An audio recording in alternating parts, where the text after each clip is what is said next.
The set of Teatime with Ron Weasley and Draco Malfoy was usually a calm, if slightly chaotic, place where the two former Hogwarts students debated nonsense over tea. But today, chaos had arrived in full force. Seated at the long tea table were 16 guests. Yes, 16, each one a student from Monster High. Ron Weasley looked deeply unimpressed, his teacup trembling slightly as he surveyed the table full of colorful, supernatural beings. Draco Malfoy, however, was thrilled. Well, Draco drawled, smirking as he leaned back in his chair, this is a much better turnout than usual.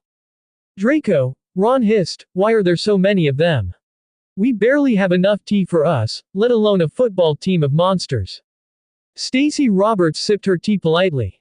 We thought it'd be fun to join your show. You know, liven things up a bit. Toralei Stripes grinned, flicking her tail. And you could definitely use some livening up, Weasley. Ron groaned. Brilliant. Just brilliant. Frankie Stein, sparks flickering, grinned.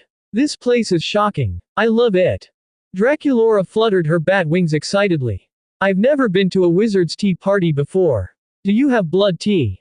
Ron choked on his sip. What? Draco, meanwhile, snorted into his cup.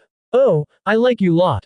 Cleo Denial, sitting elegantly beside Deuce Gorgon, examined the fine china with a critical eye. HMPH. I was expecting something far grander. This tea set looks like it came from a muggle flea market.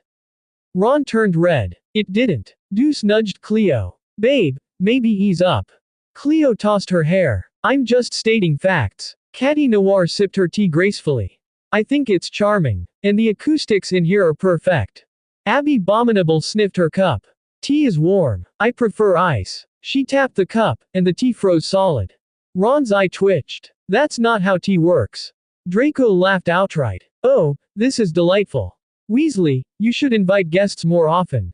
Claude Wolf and Clawdeen Wolf were busy stacking biscuits into a tower while Heath Burns kept trying to set them on fire. I swear, Claude muttered, if you burn our biscuit castle. I would be doing you a favor, Heath interrupted, grinning. This needs flair. Venus McFlytrap, sitting beside Emma, frowned.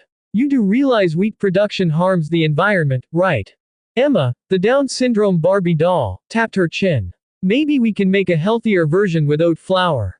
Lagoona Blue chuckled. Mate, I think you lost Ron. Indeed, Ron had his head in his hands. I'm never hosting this many guests again. Twyla Boogeyman, who had been quietly enjoying her tea, finally spoke. Maybe we should do a TikTok about this.